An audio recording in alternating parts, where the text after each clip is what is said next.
Grief Karga said you were coming. What else did he say? He said you were the best in the parsec. Bounty hunting is a complicated profession. You are a Mandalorian. Your ancestors rode the great mythosaur. Your name will be legendary. I don't know if you heard, but the Empire is gone. We have you 4-1. I like those odds. Hello and welcome to Mandalorian Minute, a show about the show The Mandalorian on Disney Plus. I am Travis Fishburne, and joining me this week, special guest Chance Ellison. Chance, how are you doing tonight? I'm doing good. I'm ready to talk some more Mando. Yeah, no, me too. This is an interesting episode. Very. Yeah. It reminded me a lot of the Mando episode from Book of Boba Fett, where it's like it starts off as one thing, but then it just goes to a completely different character for the entirety of the episode. Yeah, very, very interesting in terms of how this particular series has played out thus far. And I liked it because I was excited to see so many different things that this particular episode was addressing, and we'll be getting into those. But how have you been enjoying this season thus far? I've been really enjoying it, Matt. The first two episodes were excellent. This is a great addition to this new season. This season keeps going, like finding new ways to build these characters, make them interesting, amp them up. So yeah, I've really been enjoying what they've been doing. Yeah, no, me too. I forgot really how much I really love this show, and until after every week, I'm like, oh, I'm really like looking forward now to something every week. And it's been a while since I've had a real show that I've actually been looking forward to, as opposed to, I guess I gotta watch this. Yeah, right. So it's like I guess like certain shows. Like I remember like last year during it was like September, August, we had like those 4 big shows going on at the same time. Mm-hmm. Yeah, I'm just like, oh Jesus.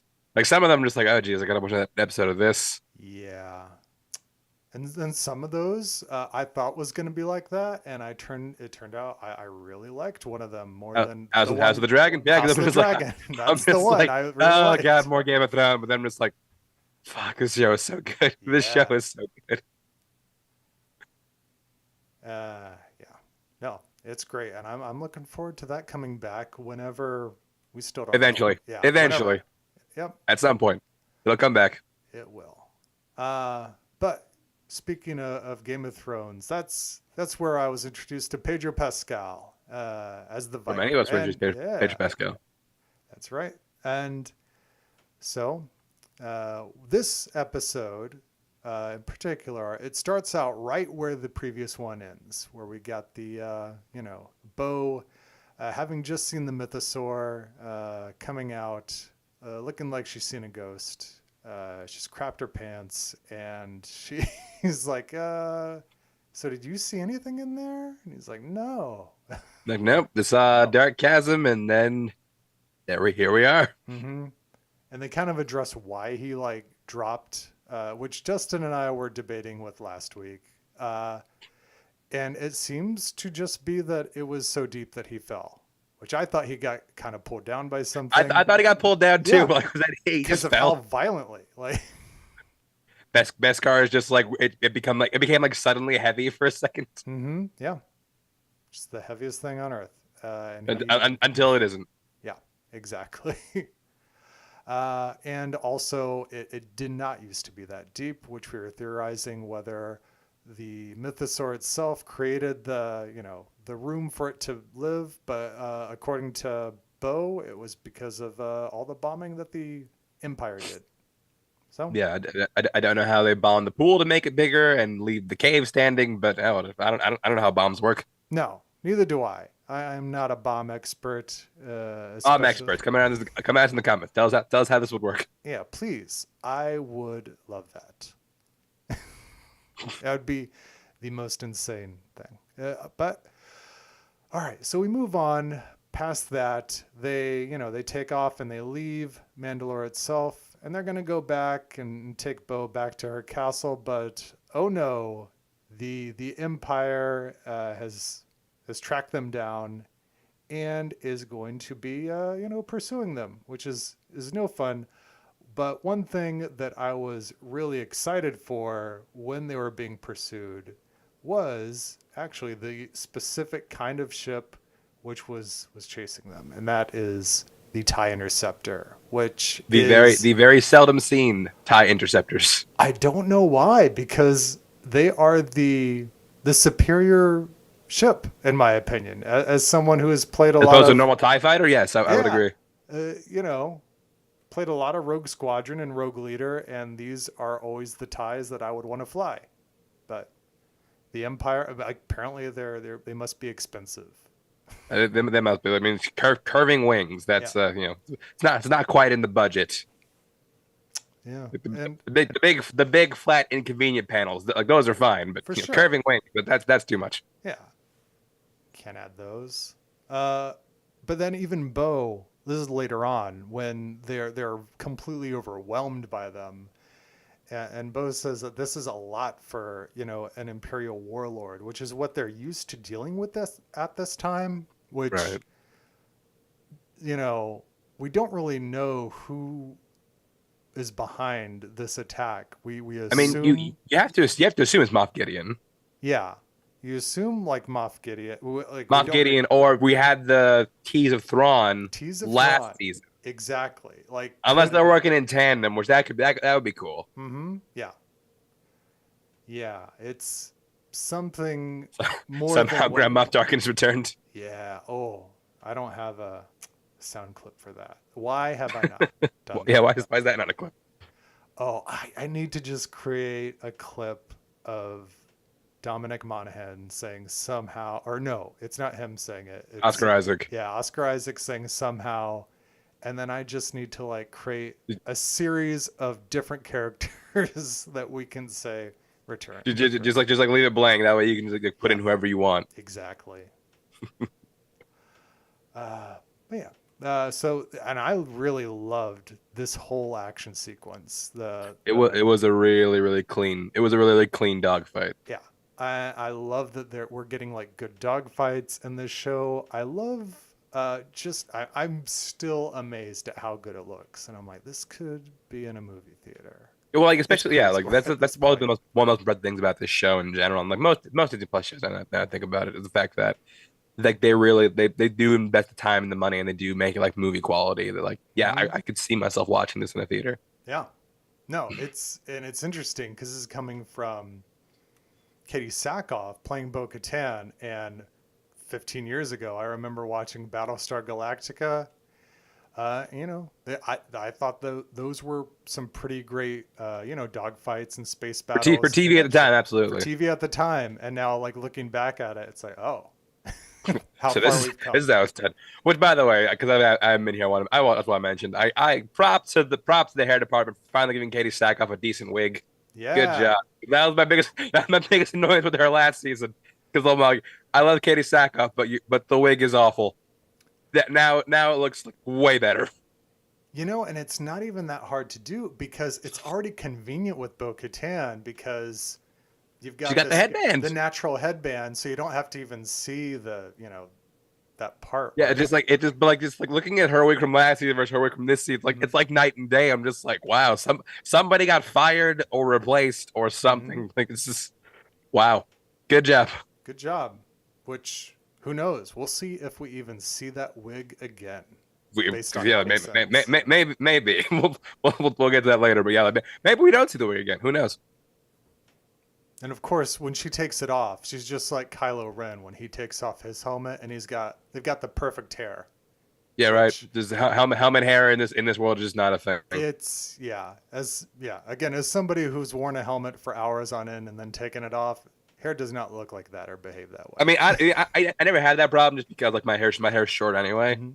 But people with long hair when they take it off, it's just flawless and it's wow. Yeah. It's that's what I always think of when I watch Spider-Verse. Yeah. Because like Miles Morales has like that huge afro. I'm just like that hair is not fitting under that mask. It should, yeah. Either that, it's like or like the tightest thing in the world. Because yeah, 1 mile, like it would be like kind of, you should make a little more like poofy up there.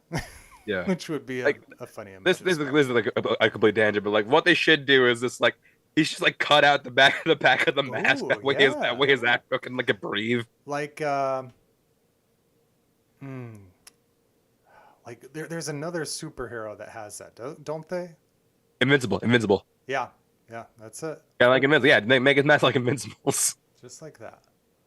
And then speaking of superheroes, Mando does the thing that they do in all the Marvel movies, where he's like, "I'm gonna jump out of here," just like Captain America does out of the back of the plane. And then I think that these shots are interesting because he does the Marvel fall like they do, just like Iron Man, just like Cap. Yeah, I guess it's like one of the things that like prerequisite at Disney now. Yeah, it's like, all right, we're gonna train you how to do this. It's at least him and Iron Man have jetpacks. What was Cap's plan? I do not know. And not only do they fall in the correct way, but obviously Pedro Pascal learned some things from working with Gina Carano, because what else does he do? He learned the one valuable thing he can learn from Gina Carano. And You gotta do a superhero landing. Wait for it. Superhero landing. Yeah, that's really hard on your knees. Totally impractical. They all do it. so that's what we get. Mm-hmm. I mean, look, it is very hard. It is very hard to land like that. But you got to find a way to just like brace yourself, get ready back for action, and superhero landing. We can run with that. I feel bad. Like Deadpool kind of like ruined that for me, because like now that's all I see when someone jumps out of something and lands. Exactly, yeah. I don't know if I would have taken as much note of it if not for that. Deadpool didn't do it. Yeah, I got you.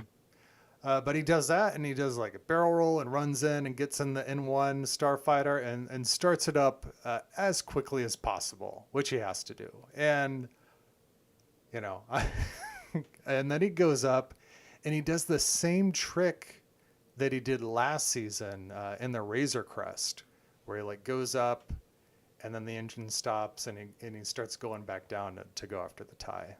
It's just like a common pilot thing. Like that. That's another thing we see in like pilot sequences all the time. Like I remember that Green Lantern. I don't know what Green Lantern. I don't know Green Lantern was the first one that came to my head, but because we're thinking of Ryan Reynolds right now. That is true. That is what I'm thinking about it. But yeah, like I've seen that happen like a ton. But yeah, look, Mando can fly, and like honestly, I'm amazed how this show got me excited to see an N1 do stuff, because like that was never my favorite ship.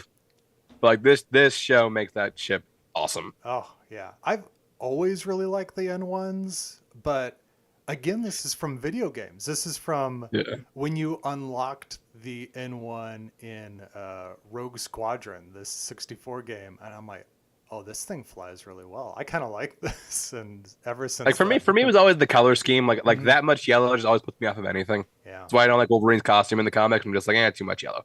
But like just make it gray, make it gray, badass it up a little bit. And it's like fuck yeah, N1. It's the only reason why Chance does not like the Minions movies. It's the only reason. Too much yellow. It means we're any other color. I'm good. Yeah. So then we move on from that, and well, no, we don't really move on for that, because what else happens is they take out Bo's castle. Yeah. So sad.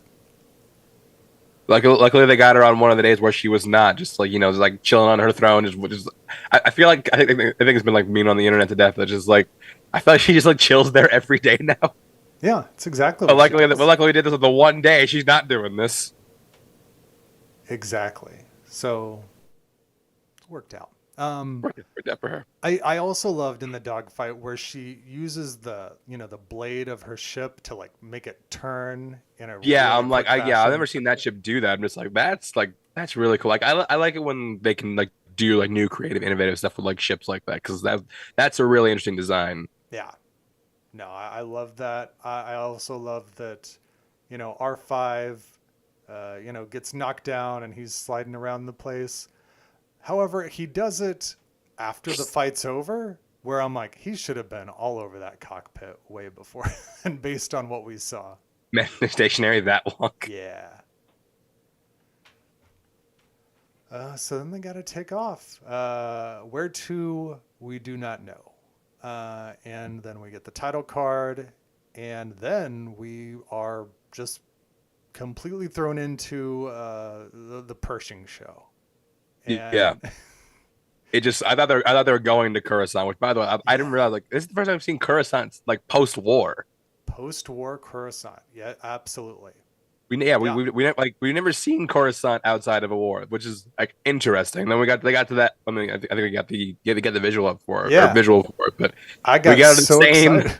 It's the same opera same stadium as. I'm like, no more bubble operas, no. Yeah, Squid Lake coming back. Oh, man, yeah. When's the revival from Squid Lake? I want to take us to that. I would love to see that.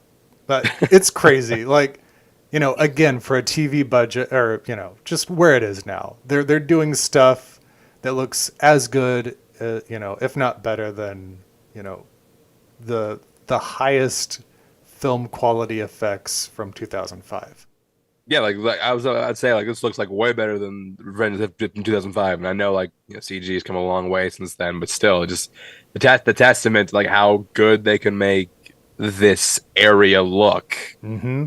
It was just like a weird thing for me, because I'm just like, man, I remember Anakin being late to the bubble show and like running up those steps. Yeah. And then George Lucas was right there. Yeah, he was. Papanoia. Yeah. And then, so we got Pershing there giving a little presentation, giving his TED Talk. And then he goes out and he is greeted by like a lot of like senators and dignitaries who are all like, oh, we love what you're doing. You're the best. And the one guy who like can't keep track of like what the current government is. Yeah, where he's just like, oh yeah, the Empire, the Rebels, the New Republic, can't keep track. I'm like, should, because that's, depending on who's in charge, not good for you. Yeah, it's so weird because, well, I don't know if it's weird. It's just such a stark difference in, like the higher class on Coruscant as opposed to what it reminded me of. Oh, sorry, you finished your thought. Oh, just, yeah, everybody else who was actually fighting for some kind of change. And for the people up top, it's like, I don't care what they're doing as long as it doesn't affect me. What this reminded me of, and it was one of the bits from Last Jedi. It reminded me of, because like I feel like he's one of the guys who, can I remember like when they were on, why can't I remember the name of the planet? Why can't I remember the name of the planet? The gambling place. Canto Bight? Canto Bight, yes, Canto Bight. When they were on Canto Bight, they sold the ship, where then like the guy who was an arms dealer, who like we found out sold to both sides. I'm just like, he's probably one of those guys that did deal arms to both sides. Yeah, that's one of these guys. So yeah, just like when you have money like that, just like I don't really care. Look, just don't mess with my money, and we won't be all good. I don't care who's in charge. Pieces of shit. Exactly.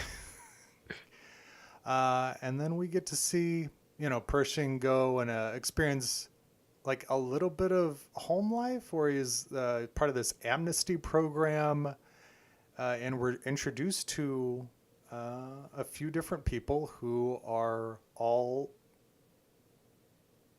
they all ex-Imperials? Is that what? Yeah. From what I gather, they're all part of the program, and they're all ex-Imperials. They're all like witness protection. They have codes instead of actual names, which is weird. I thought at first when they introduced him as like L-73, L-52.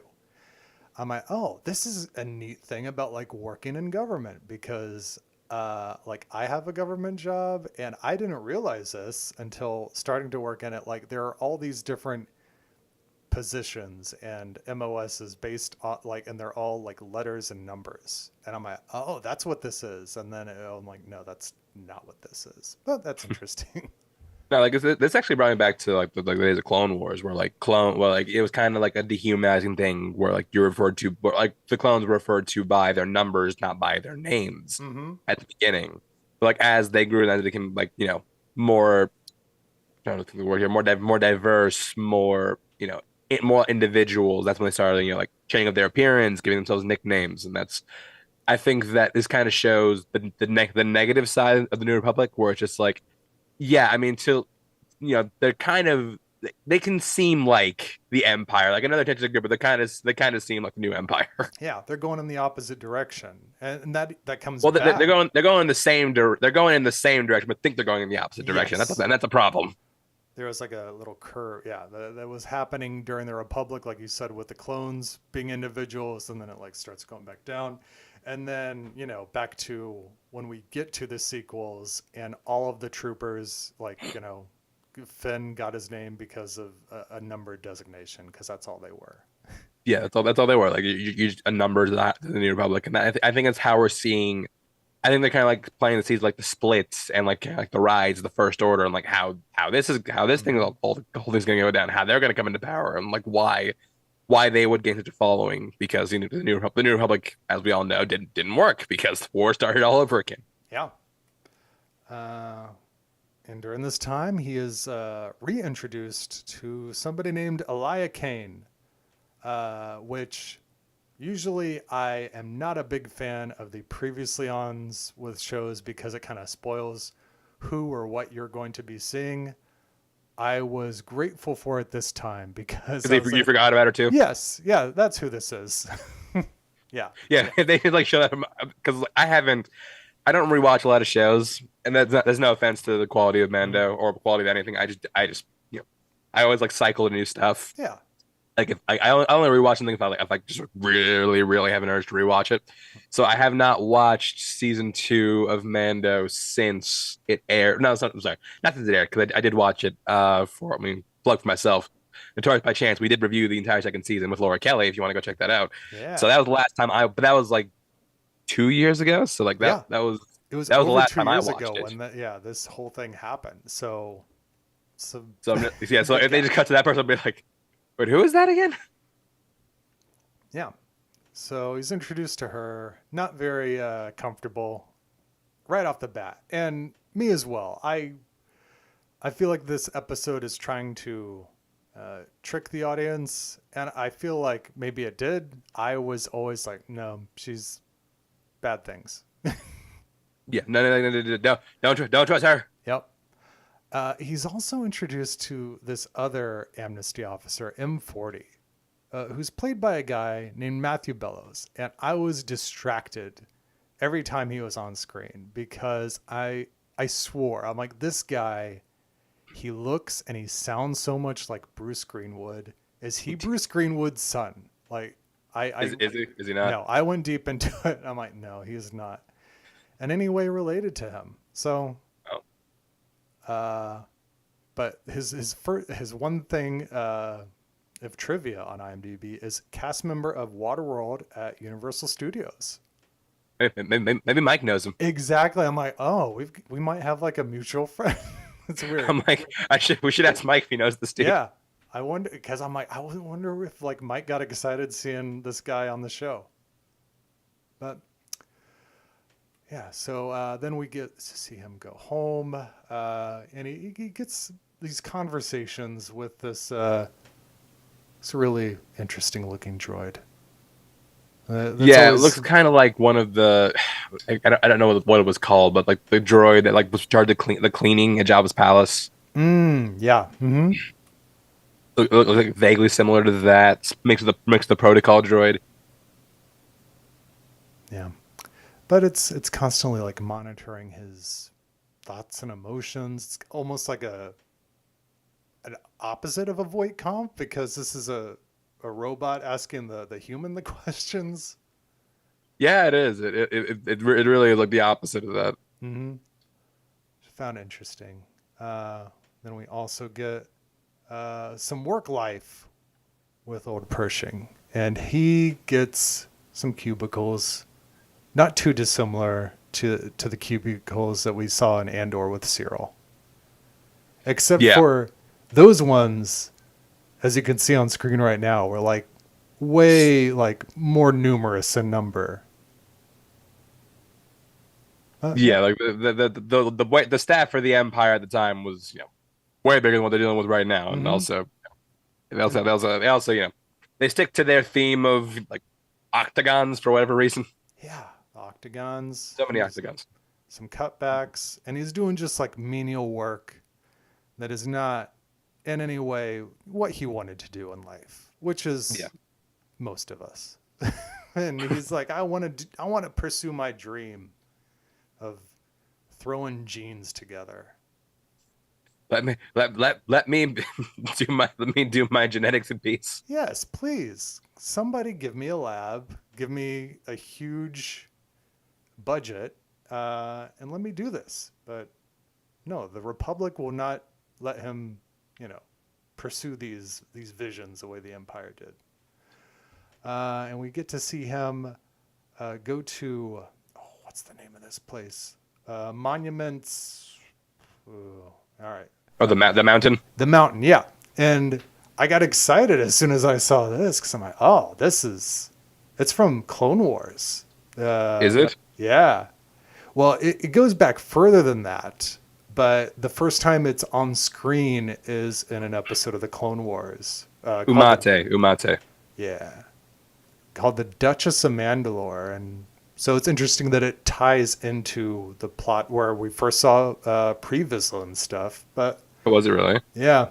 And interesting. I don't remember that, but that's cool. Obi-Wan and Satine meet there. So you see this on the screen, how it looks like in Clone Wars, in The Mandalorian. You got the big, top of the mountain, which is the only part of the planet's surface that anyone can see. I'm like that. Yeah, that is some. I'm trying to think of the word here. It's like it's a deforestation. Yeah, it's exactly it. It's, I don't know. It's like when you go to like Central Park in New York, but like on an even crazier level. Yeah, not for sure. But like, it is interesting to see like because Coruscant's always been the planet that's a giant city. Mm-hmm. So it's like, oh no, yeah, there actually is like natural stuff under all this. You just can't see any of it. Yeah, you'll never see it. It don't matter. Who knows how they keep that whole planet running without any natural resources whatsoever. Solar panels, man. Solar panels. That's solar panels for them and the TIE fighters. And then so during this sequence, he's also like him and Elia are like eating these popsicles. The glow in the dark popsicles. Yeah, glow in the dark popsicles. It was weird. And the music that was playing as well sounded like an awful lot like the kind of music you would hear at like a Disney park. Yeah, well, I really hope they find a way to like make these things and sell them at Galaxy's Edge. Yeah, I'd buy one. Fun. No, as long as they're safe for consumption, and we don't get any reports 10 years from now like, remember that thing you ate at Galaxy's Edge? Well, that's where the cancer came from. That's sorry. Poison. That's poison.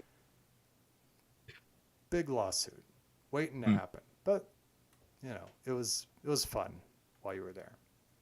And during this time, he starts to develop a relationship with her.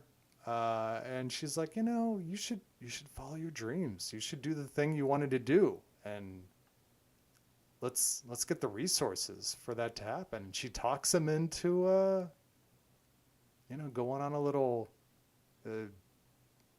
heist into an old Star Destroyer. A decommissioned Star Destroyer. Yeah. And while they're on the train, they get to see this fun-looking alien, which I immediately was like, oh, he's the gambling guy from The Last Jedi. Forgot about him, Last Jedi. Yeah, you're right. Mm-hmm. The guy just was beating him, right? Yeah, that's it. That's exactly it. It's fun. I like it when they get to reuse some of the costumes. I think a lot of the aliens from Solo, I think, could use for some more, throwing them into more of these things. We need to see another Proxima in Star Wars at some point. Another Proxima. Everyone at the Sabacc game, I really loved all those creature designs. I'm like, I want to see more of these guys.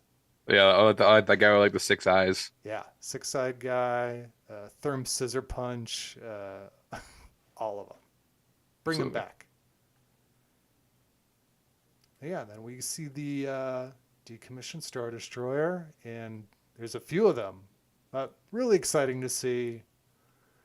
And they, of course, sneak on board. He gets his goodies, and yeah, this whole. Do you have anything else to like add to the whole sequence of them, like the train sequence, the checking for tickets, and it's all. Yeah, it did remind me a little bit of Last Crusade, the whole like ticket checking thing. Mm-hmm. Yeah, Nice. that. I mean, we also again a big part of Star Wars is like having the new with having them like feel new and familiar at the same time. So like, yeah, it was like this is a classic like train getaway. Like yeah, we got to get train, we got to jump. So they end up doing that. I'm like that's I feel like trains in Star Wars would go faster than would go a lot faster than this. No, yeah. When she said they were gonna jump, I'm like, is it gonna slow down at all? This seems highly like a bad idea.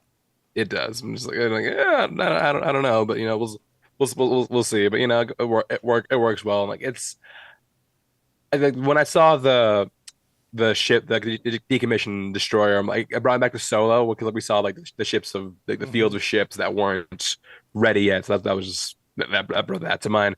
But yeah, it's just because like we know that these things are going to be kind of taken and modified for the First Order. So I'm just like, wow, like this, it's just like seeing how, because like Pershing says in the episode, like there's a lot of tech that the Empire had that could help the Republic, but like they're not interested. They want a completely clean slate. So like yeah, like with this ship, like the Star Destroyers were like excellent ships as far as like like travel efficiency, like this the things that they were able to do. Like they're not interested in it. So they want a clean slate. So I mean, and I think that brings like a lot of like diametrical opposition between. It will bring a lot of diametrical opposition between them and other people. Yeah. No, yeah, for sure. I never considered like the First Order ships as like something that was like repurposed from these. Yeah, I mean, I feel like they had to be repurposed. I don't know where they get the resources to build everything of it. They're not. Yeah, now that's an interesting idea. But then, they get busted. He gets sold out, and they are arrested, or he is arrested. He's arrested. She's the rat, and it was a setup all along. And during this sequence, I was also excited to see other things from the Clone Wars. These ships, these like police, helicopters, for lack of a better term, the kind of speeders that they use on Coruscant, like the modern version of them. Right. Which they also bear a resemblance to the kind of like policing ships that we see in The Last Jedi on Canto Bight, that those police use. Mm-hmm. Yeah. So it was cool to see those. And then... But yeah, like when they found out like Pershing got double crossed, I was like, that sucks, because like Pershing's always a dude on this show. I'm just like, yeah, like he genuinely felt like he's just like, yeah, I work for the Empire. I'm not evil. This is just like I don't have a choice. Mm-hmm. It's just like where I was. It's just like the thing I have to deal with. Like this episode did like a great job of kind of like humanizing, getting to understand like who he is, where he came from, like what he's about. Yeah. And to see him get crossed like that, just like, man, that sucks. Yeah. Because from the get-go, he was the one with Grogu who was like, don't hurt him, please. He's just a kid. Yeah. So he did that, and then in season 2, he is. He's the one that helps him find Grogu. Yeah, exactly. And he gets. I remember, like he got the blaster shot right past his ear, and then we see that throughout this episode. He'll like occasionally like be like rubbing it. Like, That's right. Yeah. So I'm like, oh, it's some consistency there. It's neat. And he, next scene we see is he's woken up on a table, and we see this nice little Mon Calamari gentleman who's telling him what they're gonna do, and they're gonna be, I don't forget the term that the Mon Cal uses. The thing that he said. Yeah, but he's yeah, like, I can't remember. Pershing's like, I know what this is. This is a mind flayer. He's like, no, that's not what this is. Don't worry, I've done it myself. It's pretty refreshing and relaxing. Does make me feel better. I love it. But like the mind flayer thing was interesting because that was something they said something about Gideon earlier, like that they had done that to him. And at the end of season 1, when they are trapped in the cantina, Cara Dune like says that like they'll hook them up to a mind flayer, and Grief Karga says that was old wartime propaganda, which I guess not so much anymore. No, it's not. They are really scrambling people's brains. Yeah, I mean this whole episode's to kind of show the similarities between the Empire and the New Republic, and just how it's to a lot of people it's gonna look like the same things with a different name. Yeah. But I do want to shout out the one guy, the Twi'lek, who just like, okay, well, he's good, so I'm gonna leave you here. I'm gonna leave you here with the dangerous equipment. It is, yeah. That's. I'm like, look, I've never got an MRI, but I'm pretty sure the MRI tech doesn't leave the room while you're still in it. No. Yeah, I don't know why anybody would be like, all right, this, you can just set it on, autopilot for a few minutes, and it'll take care of itself. Yeah, it's fine. What's the worst that could happen? Especially, yeah, leaving it with not completely unattended, but with leaving somebody it unattended would be work. I think. Work with a guy who was a defector from the not a defector from the Empire, but a still loyalist to the Empire. Mm-hmm. Yeah. So then she cranks it all the way up to 11, and I don't know what that's going to do. It's going to be interesting the next time we see Pershing, and to see what kind of a state he's in. I mean, I hope it's not like the death of Pershing, because I do like that character, and I think Omar Aptaki is a really good actor, and I would like to see him get more to do in this show. Mm-hmm. Yeah, yeah, it's really unfortunate because I don't know. We just don't know what this does. We don't know, that's the thing. But we've never seen one before. We don't know like what the full effect of it is. It's gonna be. Yeah, it could be like the end of One Flew Over the Cuckoo's Nest. Oh, that'd be sad. Grogu has to use the pillow on him. Yeah. Oh, that would suck. We'll find out. But and then the last thing that we see during this Pershing, thing, while she's watching him, just get the malevolent eating, eating of the biscuits, and we find out, her and Ted Lasso were behind the biscuits the whole time. Mm-hmm. I mean, just like damn, like this the cultural phenomenon of biscuits now. Yeah, and shortbread biscuits that are like. I always love it when someone in like a movie or TV show can make something like that, like something you eat that's like not inherently evil. You make that evil again. Like I always think of the popcorn guy in Free Willy. Yeah. That's right. Oh my god. But I do love that like these are like left on his doorstep as gifts from somebody anonymous, just like the Ted Lasso biscuits. Just like the Ted Lasso biscuits. All right. And then we go back to Din Djarin and Bo-Katan, and they are landing back on that planet. Do we know what the name of that planet is? I don't know. But I don't. I don't know if it was. I don't know if it was mentioned in the first Yeah. episode. I cannot remember. they're still camped out by that beach, even though Yeah. the dinosaur turtle could get them at any time. Yeah, just like this thing is here. There could be more. You think we should move? Nah, we're good. They're greeted by Paz Vizsla and the rest of the gang. Always fun to see different, Mando designs. There was one, I don't have it pictured here. I like the guy who had the orange helmet. That was very... Oh, that dude.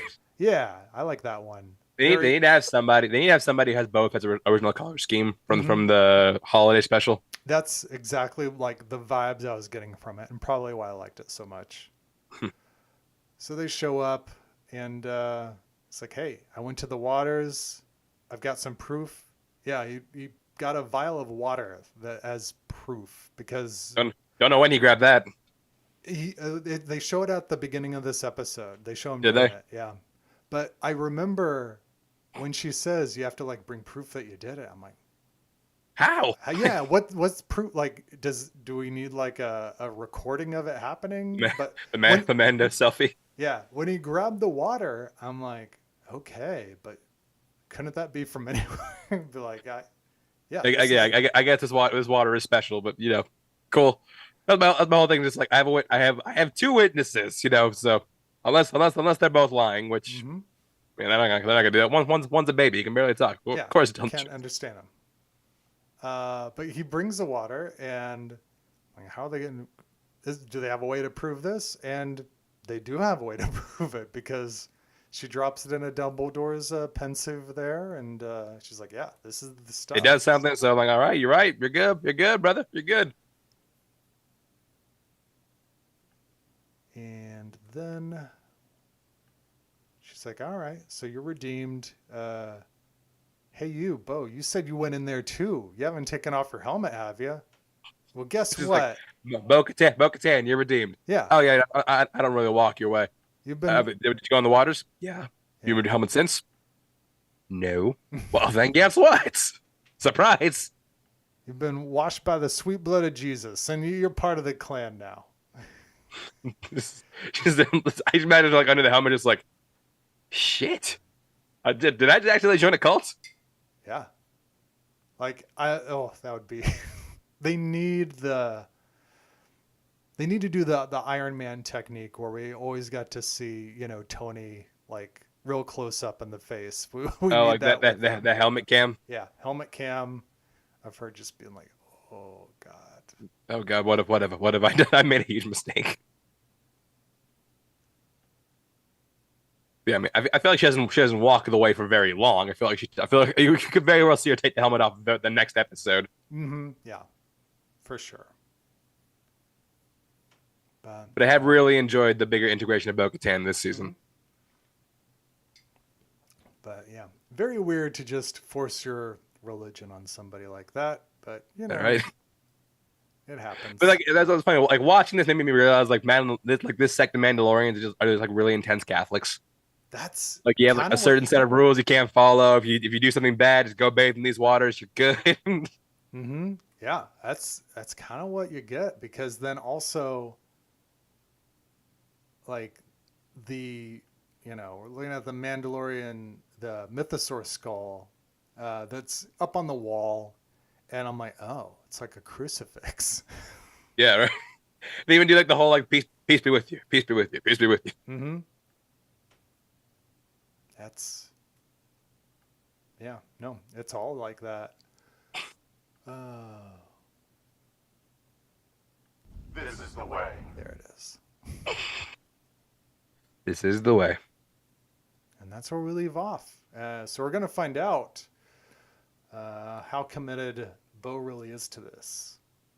Yeah, and also we gotta find I guess the path for this season, because we don't really know what the outlook of the season is, because first season we had Mando palling around with Grogu. Second season was all about trying to get Grogu back to where he belongs. Yeah. Now Grogu's back. We don't really have a clear outline of where the season's going. No. Yeah, we touched on that last episode, because like you said, each of these, even at the beginning of season 2, like it had a mission statement. It had a thesis of like, we are getting Grogu to this point, and we did it.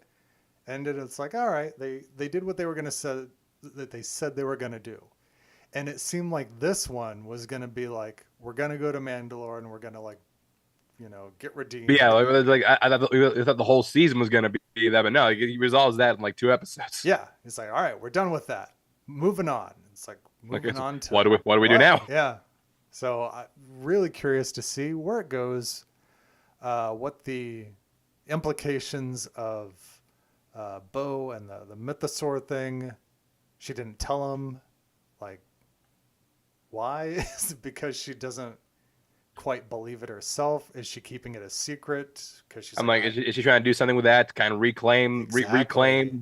the trust of the Mandalore people? Like, we don't know. Yeah, because the whole legend was about the ancestor who was able to like ride the mythosaur. She's like, all right, if I can do this, who needs she's not telling Din Djarin because she knows he's gonna ape it. Mm-hmm. Yep. Just like the Darksaber, just like, oh shit, you ain't taking this one from me. I can do this. Yeah, this is like somebody who like died and like sees heaven and then comes back and she's like, oh. And you've got like the one friend who's like really like super religious and is always trying to like push it down your neck, and you're like, I can't tell this person. They're gonna be insufferable now. Yeah. But yeah, that's where we are now with this. So do you have any ideas, any hopes for where it's going to be going from here? I have no idea. I feel like I don't know what the next episode is going to be called. I think it's called The Foundling. I don't know anything about it. It is. Yeah. That was announced today by Carl Weathers on Twitter. It's called The Foundling, and it's the one he directed. Yeah, I'm like, did Carl Weathers direct this one? Yep. Nice. I forgot to mention Lee Isaac Chung's direction. I really liked what he did with this episode. Yeah, a lot of new directors on board this season, which is fun. But no, yeah, I mean, I feel like this next one's going to have him and Bo-Katan going to see Grief for something. We don't know. Maybe we'll go back to that IG-11 plotline we just dropped out of nowhere. Definitely got to be it. And it makes sense, that Grief would be in this because the previous season was also episode 4, which Carl Weathers directed, and it was the grief heavy episode. Yeah. Which is an interesting thing that, the actor who is like the most prominent in the episode is directing, which, like Star Trek episodes in which like Jonathan Frakes or like Patrick Stewart would direct, it would always be like episodes that like, oh, this character is not very present because they're directing the camera. So it's interesting to me that he's like, no, I'm going to be like front and center. front and center in my own goddamn episode. I'm Ben Stiller. I can do this. Yeah, I feel like I feel like next episode is probably going to be about like that whole pirates band that they kind of messed with in the first episode, coming back to do stuff to Griefstone. Yeah, that'll be great. I love the look of that pirate character. So I'm the giant head of lettuce guy. Giant head of lettuce guy. Yeah, I loved him. I love the way he moved and looked. Looking forward to more of that guy. So that would be great. Really looking forward to that. I think. I mean, I know season 2 had a lot of high points. I really love that 4th episode directed by Carl Weathers. That 4th episode, like with the whole chase sequence, like it felt like Mad Max. Oh yeah, absolutely. Like it delivered what like Rise of Skywalker, like we're talking about this the other night, that Rise of Skywalker was trying to do with we did that the other night, yeah. And they did it with Biker Scouts, which I'm always a huge fan of. So good on you. Let's see some more of that. So Chance, thanks for joining us, and until next time, where can people find you at? Twitter is Chance Wars _91. Check my podcast, Notorious by Chance. Tonight, our episode because we're in movie March right now. We have a theme for the entire month. Theme this year is Legacy sequels, and tonight's our episode on Kingdom of the Crystal Skull is dropping. Oh, we were dying to talk about that one. Yeah. Yeah, so you can check that out. You can also check the No Toys by Chance YouTube channel. We have both No Toys by Chance Live, which where Russell and I come and talk just whenever we want to every week. And then we have Left Side Strong Side, my show with Mike Deegan from What the Show and Jacob London, where we come and talk football. I think the off season's heating up right now, so there's a lot of moves being made. So if you like football, definitely come check the show out. Very nice. Awesome. You can find the show at whowatchespodcast@gmail.com, at whowatchespod on Twitter. You can find me at Travis Fishburne on all the things. And so until next week, initiate self-destruct sequencing.